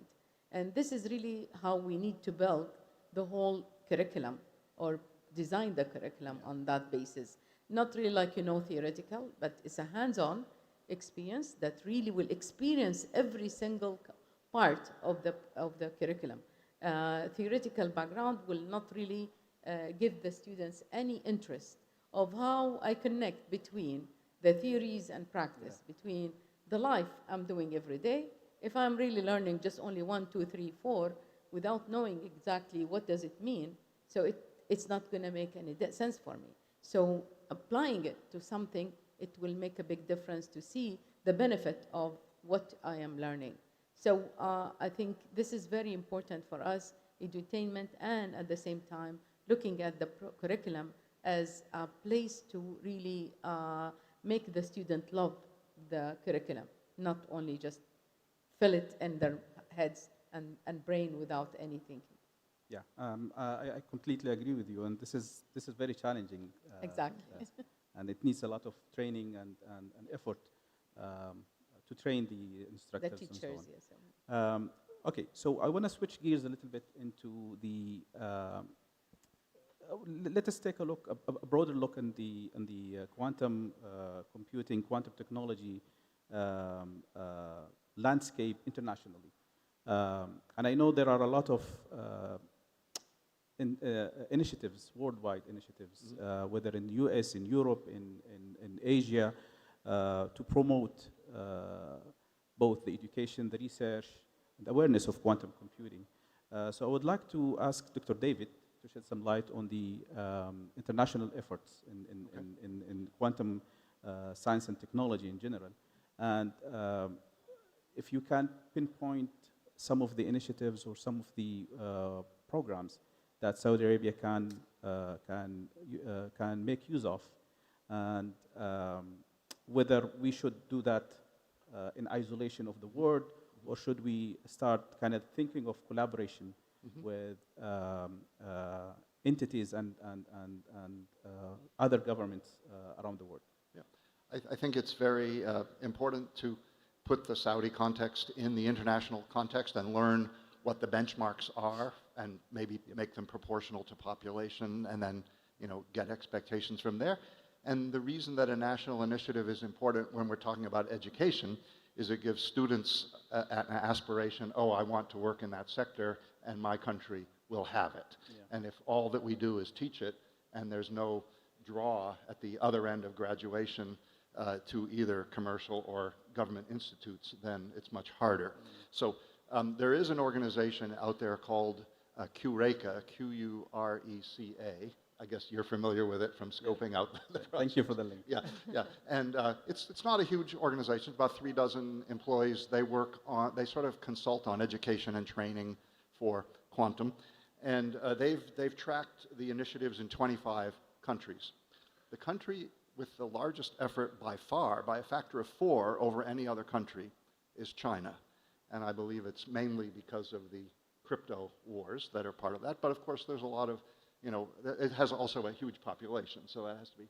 Yeah. The US is in the next range. China's about 15 billion so far over their multi-years of funding this. The US has funded about 3.7 billion. And that's spread over, some of it, is going in grants to professors at institutes, spread over about 1,000 professors at about 250 universities in almost every state. And if you make that proportional to the Saudi population, which is about 1/10 of the US, you would be talking in the hundreds of millions, again, not all at once, but as the initiative matures, it should be capable of ramping up if it wants to be, on that first tier of harnessing and, the technology before Q Day, the day when somebody else gets quantum first. Now, the next countries are what you expect: Germany, France, UK, Canada. They all have multi-billion-dollar investments, but even some very small countries have gotten into the game. Qatar, Thailand, Singapore, they have quantum initiatives. Props just as sort of, what were we saying about, the hedge your bets with different, technologies and not become just a buyer at the end. This is all related to, by the way, quantum information sciences, the three things we've been talking about: computing, sensing, communications. This does not include all the commercial applications of embedded quantum, like quantum clocks in GPS satellites and things. This is the new quantum that these investments represent. And the goals, as you read the government documents, there are three goals: discovery, commercialization, and education. And education is wrapped up in, it's needed to make it happen, and the other things are happening in order to make education happen. It's a chicken and egg problem. If you want the chickens, the quantum students, you need to have if you want the eggs, the quantum students, you need to have the quantum chickens. And how do you get those? Well, I think somewhat like yourself, Mohammed, you send the choice students of the land abroad for where there is such programs. Or, you can just wait for natural interest to converge on quantum. Someone's already a physicist or whatever. Or, you can actually import talent. But don't overlook the vendors. We talked about governments, but many of the vendors are very willing to give free education and training, largely because they want to push their own standards, their own language, their own product in the graduates of these programs. And if you take with a grain of salt, and I know we have our distinguished founder of Pascal online, and by the way, I'm very grateful to you. Pascal has had a strong presence on the KAUST campus, and it's actually the vendor that we are probably closest to at the moment, and I know you have offerings in the hackathon and in the training area, and so do almost all of the smaller companies and even some of the large, like IBM's Qiskit. So I'm sure these are resources that you've taken advantage of, and they can come without having to have the homegrown chickens, first. But you might want to stay slightly non-aligned in the whole thing. Yeah. So a government initiative, rather than depending just on market forces, will help the education along with the technology. Yeah. Thank you. And I think this is a very good segue to my next question to Dr. Wasef. I think Professor David mentioned about presence of Pascal's presence in Saudi Arabia, having engagement with university students at KAUST and different institutes. And I think this is very important to shape up the priorities, national priorities in quantum science, both in research and education. So I would like to ask Dr. Wasef, what are the possible roles that the public engagement and awareness in this domain, quantum science and technology, can play to shape up our national priorities, whether at the education level or the government level as well? Great. I'm going to build on Professor Key's previous answer. I think that was a really good answer. And I think this segues very nicely into that. So first of all, I'll just say from Pascal's point of view why Saudi Arabia is so important to us and why we will continue to invest in Saudi and particularly in KAUST. Because Saudi Arabia has such a confluence of unique advantages globally where the kingdom can be a global leader and center of this space. in terms of resourcing, commitment, talent, geolocation, in terms of the overall situation on the global stage, it's really perfectly situated. And we also think that because of the long-term vision and the long-term thinking, this is really a great place for us to build deep roots in. Now, this brings us to, of course, the question which you're asking is how does this connect with the shaping government priorities and investments and through public engagement and awareness? I think there's a couple of points that I would like to share here. Number one, quantum, at least in our view, there is the general quantum advantage, but we already have quantum advantage without that in solving specific problems today. And that's what we're working with our customers for. And the question is, how do we find the right partners where we can bring these advantages in specific areas so that we can move the needle on solving interesting business or technological or economic problems. So I think that gives us a continuous path versus a binary path that we invest and something comes out, versus that there's already incremental output that is coming out and benefits we are seeing today that then undergoes some sort of phase transition into a very large-scale societal benefit. So that's the first thing that I want to share. The second is quantum does not exist by itself. As you were talking about earlier, there are multiple other huge trends that are happening, and this is really a very unique time that we are living in. So one specific example is all the work that's been going on in the AI, especially the Gen AI space. Now, quantum and especially the work in LLM and other AI space, it's not orthogonal to each other in many ways. There's points of intersection where one can build on the other. And we are using these methods currently to solve specific problems that are relevant to the industry. So if we just take these two things together, then for all of us to be aware that, look, the goal here is to drive collaboration between different participants and an effective dialogue so that we can create the maximal value and wealth and benefit for society. That is the aim for whatever government priorities and investments we pick. And if we do that, then the more thoroughly we inform the public, whether it's the general public or the specialized public, about the possibilities, the intersections, and the specific advantages that the kingdom has, I think that will just foster greater debate and greater dialogue. Now, once we do that, then the output of this is actually pretty helpful, because this can lead to better funding and policy decisions. We know where to allocate resources. We know how to allocate resources to get the best benefit out of them. I think this will help us prioritize how we invest in our workforce and education development, which is the foundation of it all. Public-private partnerships, as mentioned earlier, is very important because there is the leading edge on scientific discovery and understanding, but there's also the leading edge from the commercial side in terms of what are the real-world applications and what the real-world needs are that need to be then fulfilled by scientific research. And very importantly, the role of effective and efficient and excellent engineering in making practical systems. So that partnership angle of public and private partnerships is very important.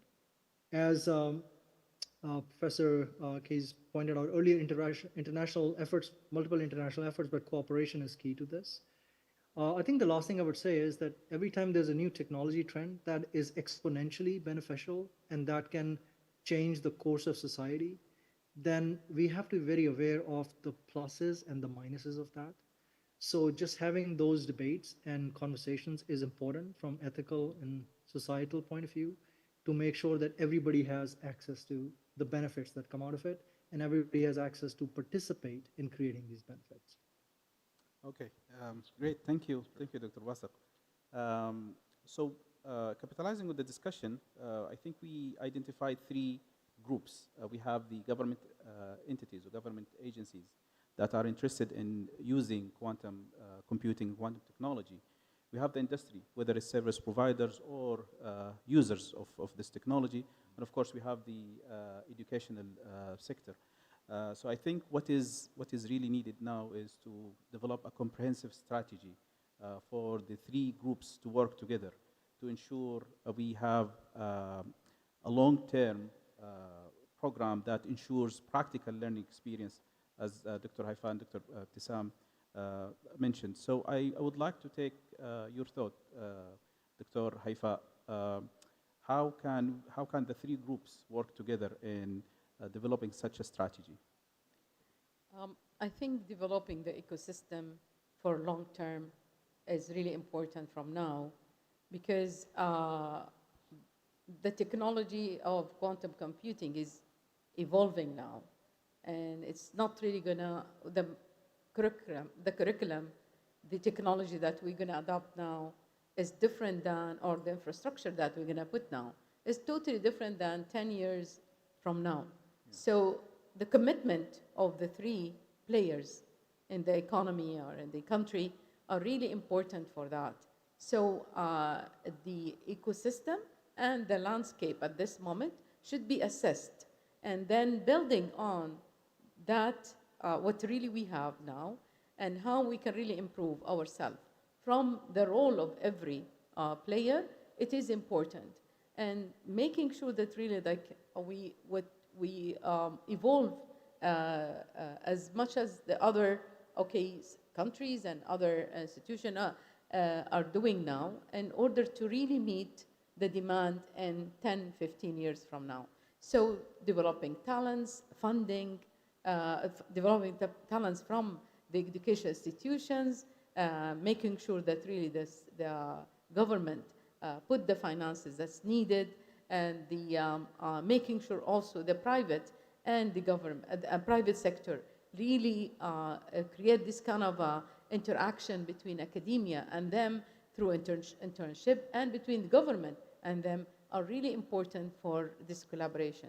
So in order really to reach the ultimate goal of being, to become the leader in this kind of a technology, we need to see that commitment is a long-term commitment from all the three players in the economy.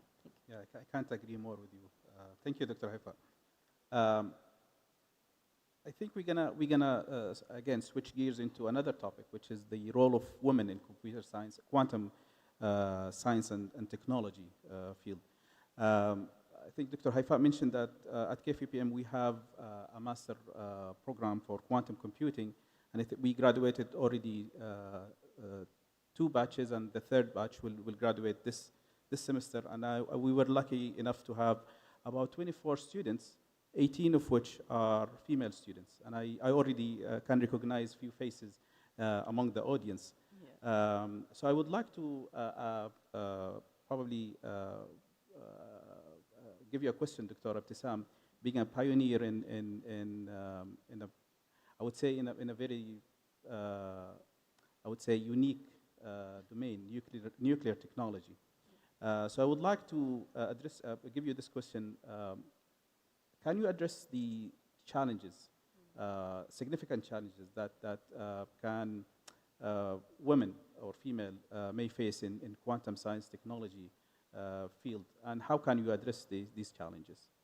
Okay. Actually, in the field of quantum physics or quantum technologies and applications, or any scientific, technological, innovative field, individuals of both gender may encounter some obstacles, challenges. This include limit of infrastructure, established career path, fund, let's say. But talking about women in different fields, there are some beliefs that women are less capable, let's say, in the technical and scientific domain, leading to lacking in recognition and opportunities. This is, let's say, a stereotype. Also, underrepresentation of female in, let's say, scientific technology and innovation fields. Also, this creates lack of role modeling, networking. Another thing is the work and life balance. The balance between the work, the career, the work demand, and the life responsibilities. This is also another challenge. Fortunately, most of these challenges have been addressed through new strategies, programs established by the government of Saudi Arabia. All these efforts are part of the Vision 2030. For example, some of these programs or initiatives are let's say, the program of Qurra, helping women for child care, the program of Wusul, helping them to access their workplace with comfort and ease. So all these plans are part of the comprehensive plans of the Vision 2030 for the future development of the country. That's all I can say. Yeah, no, great answer. Thank Short you. to the point. Thank you, Dr. Tissam. Professor David, in the past 10 years, I think you have you worked with a lot of students. That's right. Especially female students, working with them, advising them, and I know few examples, successful cases where they are taking leadership positions in various fields, both in research and in industry. How did you empower and encourage students, not necessarily in the HPC field, but even in quantum computing? So what is your secret? Okay, well, if you're talking about encouraging women in quantum computing, I would say we also have to encourage men. And what I mean by that is when I look at my world of quantum computing, almost all the leaders that I know personally happen to be women. The head of quantum computing at Microsoft, the head of the quantum computing at Leipzig Supercomputer Center in Germany, the head of the Quantum Valley in Munich. She has 35 PhDs under her, all the university liaisons of the small quantum companies that are reaching out to me at KAUST, including SpinQ in China, another woman. And they also dominate the student groups at KAUST. So if I weren't happily married for 43 years, I would say, hey, if you're a guy and you want to meet the most super smart, super ambitious women in the world, go into quantum computing. But bringing it back to yeah, thank you. I think why did this happen? How can this happen? I think it happened because the field is so young. If you go to a mature field, it's inheriting the legacies that we just heard about, where there weren't role models and where the senior leaders were men. And so that tends to perpetuate. But when you open up a new field, as was mentioned in the very beginning of this morning, there's a chance for new players to shape it. And women have disproportionately, I think, occupied those positions because they weren't previously occupied in senior leaders of any kind, of either gender. So you referred to my very fortunate group of PhD graduates at KAUST, 5 Arabic women, 3 of them Saudis. They're at now MIT, Boeing, Intel, NEOM, and the US Department of Energy, all in HPC. Not a single one of them came to KAUST knowing what HPC meant, high performance computing. They might have had information science undergrad degrees or computer engineering, and they got to KAUST, and what did they see? They saw a big computer, and they said, I want that. And even though they had a lousy advisor, and even though they had to take a lot of math, for the sake of getting on that big computer, they said, I'm going to toe that road. And I think if we get a small number of quantum computers, put them on academic campuses, even if they're not the kind that are going to solve bank problems, just so that you get a sense that this is real and there's a role model for someone going into that. Or on the cheaper side, hooking up with IBM or some of these other online, where you can buy a few seconds of quantum time for a very small amount of money, and a few seconds is a lot of quantum. Exactly. So make it real, bring it into the environment of the student, And I think if you build it, they will come. And if you build it in a field where women have the role models, and they do in the quantum field, then they will come in a proportional way. Mohammed, can I add to that part? Because Yes, please. I have really the pleasure of really introducing in Effat University the first engineering for female in 2004. It was not really available for female at that time. And it's that introduction to the, as David said, build it and they will come, and that really became the demanded field and for students when they come. And we were really only female till just recently that we added the co-educational. But that part really made us the first feeder to the CAUST in engineering student for female. And out of the 50 that really you accepted the first year in 2009 is 15 out of that is from Effat University.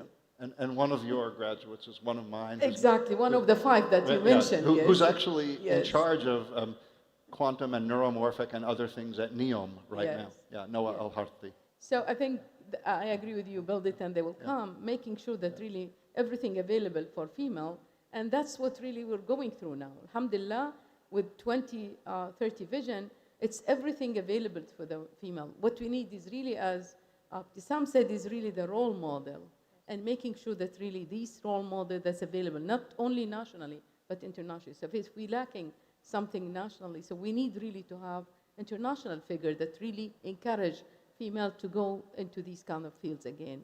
I'm sorry, just to add this. No. Thank you. Actually, my next question was addressed to you, Dr. Haifa. Being a pioneering university for engineering science for female, and now you are turning into a co-ed system. We at KFUPM, we have been a male-only university, but we started to have this co-ed about 2-3 years ago. Yeah. And we start to have some brilliant female students sitting next to students in engineering and science majors, talking about mechanical engineering, chemical engineers, and so on. So my next question to you was how to encourage and more female students into taking career paths in STEM, and specifically in quantum science and technology. I think this is really one of our talents in Effat, because early days, the first batch we accepted is only 5 students. At that time, families and the students themselves as female, they're not really willing to go into engineering. So I think the most important thing is really how to fund their education. And one thing that really, visiting the schools and making them understand what does it mean engineering, what does it mean computer science, what does it mean computer engineering, and what to do with it is in a practical way. It helped really attract them to come and get willing to study. So I think the success that we have over the last 24 years so far is really we have the most populated school is the engineering school in Effat. And mostly now, till now, female, because we're just only accepted male the last 2 years. So the important things is really funding it. Because, education, engineering, and all of this is really requires a lot of investment in labs, in resources, and even really good faculty. So making sure that really we have all of this available to them and understand the path that they're going through and connecting with the industry are really major things that really to help them understand. Hackathon, we're doing to high schoolers, and we're doing it to the community, bringing the parents and understanding also what is available to the student when they graduate, and giving them examples of that they are going to study abroad and get accepted if they graduate from Effat in engineering. That's all really matters, and when you go and visit the school and tell them to the parents and the students. Excellent. Again, thank you, Dr. Haifa. I think my final question, my last question to Dr. Wasiq, speaking of the opportunities, career paths for women in quantum science and technology specifically, entrepreneurship is one career path that can, not only female students, but generally students can take. But we would like to focus on the female students, and particularly what are the challenges and opportunities for female entrepreneurship or female entrepreneurs in such an emerging field. And tell us your take on this, being at Pascal, chairing the board. How can you create an environment that can foster such a success? Great. I think Dr. Ittasam and Dr. Haifa spoke very eloquently about the underlying drivers and causes here. Many of them filter into the entrepreneurial and commercial sector as well. So I think building on those, some of the things that we see is, number one, underrepresentation, especially in entrepreneurship. And that comes from, as was earlier described, lack of effective support, role models, access to capital, having the right mentors and networks available who can help navigate the very difficult path of an entrepreneur. And in general, finding good ways for everyone to understand how to do better work-life integration and how to reduce sometimes systemic bias that is built into various institutions. So what we have seen is that the antidote to all of this is to, number one, recognize that these challenges exist, and number two, have specific actions that we can take for each of these challenges. So for example, making sure that we are supporting all entrepreneurs, but especially women entrepreneurs, so that they understand the path and they know that there is a support network that can help them get through the challenges. And this is important because there is traditionally, because of this underrepresentation, just a larger network that is available to the male counterparts. So making sure that we can get rid of the deficit. So one of the things that we are committed to, and we would love to commit to even more, especially in the kingdom, is we are building an ecosystem, not as part of our presence, and we would love to really create mentorship and networking ecosystems as part of it. And we can talk in person on how exactly we would love to do that, especially for women entrepreneurs. The second is, as part of that, is giving just better transparency and clarity and education around how to raise capital, how to deploy capital, how again to build those networks around an entrepreneur so that they can get through that journey better with supporters and with some guidance and with some help or some counterparts that they can talk to. I think in terms of the other part where specifically where we would love to help out is what was mentioned earlier in terms of access to key resources. So one of the things I would love to commit to, if you can find a way to do that, is find a way to give preferential access to our quantum compute systems. And if you can create a consortium with some partners where we can deploy at least one quantum computer that can be then accessed by entrepreneurs, but we give special consideration and preference to women entrepreneurs or students so that they can get familiar with the system, and then we can figure out how we can create businesses and startups and value out of that. That is another way in which we can participate in this. The last thing I would say is it was a very important point of role models. How do we elevate role models and celebrate successes and make sure that we use that as a very effective tool to reduce these gendered opinions and stereotypes? And that is something we can all work on together. Okay, thank you, Dr. Wasiq. And I think we are on time. So I would like to wrap up with a few takeaway messages here from this very interesting discussion. I personally was enjoying listening to you. Dr. Haifa mentioned that we really need to foster more or create more educational programs, not necessarily standalone programs, but we can also make courses or infuse certain quantum technology concepts into existing courses and curriculum or curricula in not only in one university or two universities, but eventually in every university. One way to attract students, whether it's female or female students, is to, as Professor David mentioned, build and they will come. And I think this is very important point. Quantum computing is an emerging field. I would say it's still in the research phase. And I think building more research centers that are focused on different aspects of quantum technology, build these facilities, and students will be more interesting in joining such program is another takeaway message here. Talking to school kids, K-12 age group is another important, because they are the future task force in this domain. And I think this institute, King Salman Science Organization, OASIS, can do a major role in this. I'm also thinking about ITHRA in Dhahran.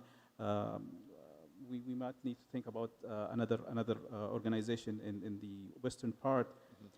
In speaking of government, I think every government agency should start thinking about identifying what quantum computing or the advantages of potential advantages of using quantum computing, and together with the other players, the educational institutes, research centers, as well as the industry, whether it's service providers or end users, we should think of a long-term strategy.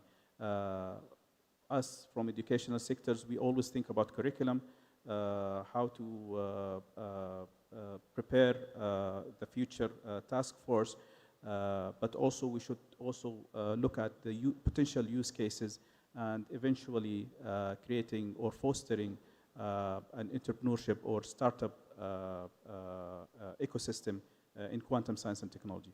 So with this, I would like to conclude. Please join me to thank the panelists, Dr. Haifa Jamal Leil, Dr. Wasef Bukhari, Dr. Ibtisam Badres, and Professor David Keys. Thank you. Thank you, and enjoy the rest of the day. Thank you.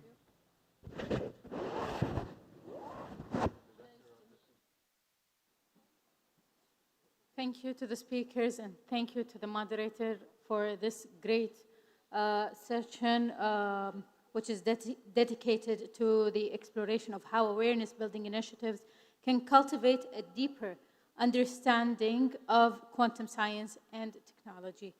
Now, ladies and gentlemen, I would like to have your attention to the following video.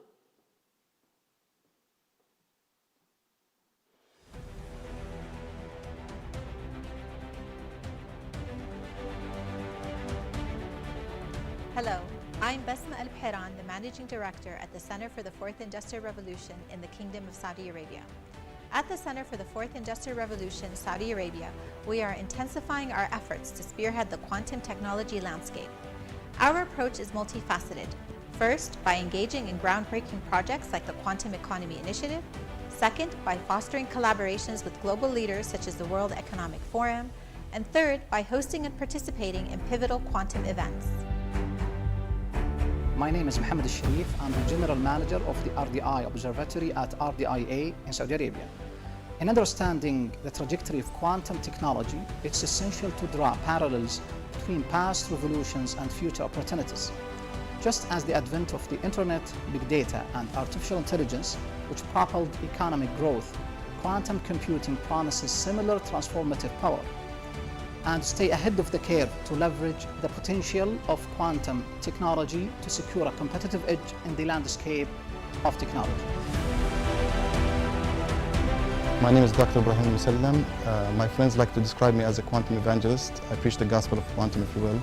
I've been active in the field for about 7 years. I worked previously at King Abdulaziz City for Science and Technology and Saudi Information Technology Company. I've been active in the public understanding of quantum technologies, specifically quantum computing and quantum communication, through public lectures, seminars, workshops, and of that sort. I'm also a member of the World Economic Forum's Quantum Network. I've contributed to 4 strategic reports with them. My current research focus is quantum communication, specifically quantum key distribution, QKD, and how can we extend their range and reduce their cost. My name is Saad Al-Uwaid. I am the General Manager of Quantum Technology and Advanced Computing at King Abdulaziz City for Science and Technology, under the Economy of Future sector. I am also the project lead of Quantum Economy Project at the Center for Fourth Industrial Revolution. Hello, my name is Mohammed Al-Hamidi, a lead technology enablement and design engineer at STC. And as part of my fellowship program at the Center for Fourth Industrial Revolution, KSA, I am building a national network for quantum economy, co-developing the technology national strategy, and raising awareness for the technology. I am Mohammed Filimban, the Director of the Interdisciplinary Research Center for Intelligent Secure Systems at KFUPM. Our interdisciplinary research group conducts research in various topics, including the fabrication and characterization of superconducting quantum circuits, variational quantum algorithms, post-quantum cryptography, and of course, the intersection between quantum computing and cybersecurity.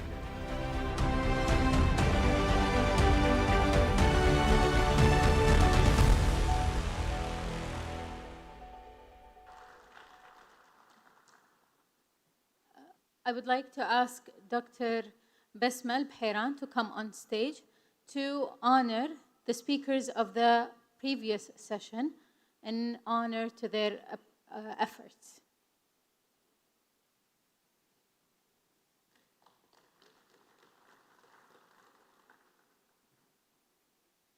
Dr.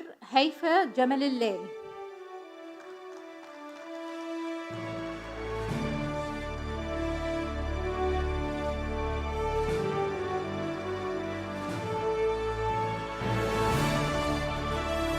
Professor David Case.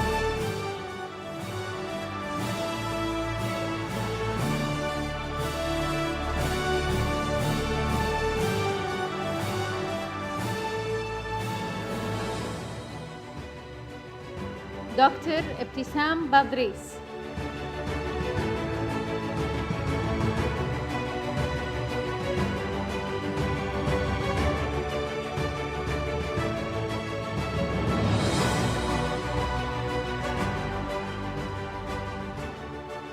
Unfortunately, Dr. Wasaq is not with us today, but his trophy is signed. She's on behalf of Dr. Wasaq Bukhari.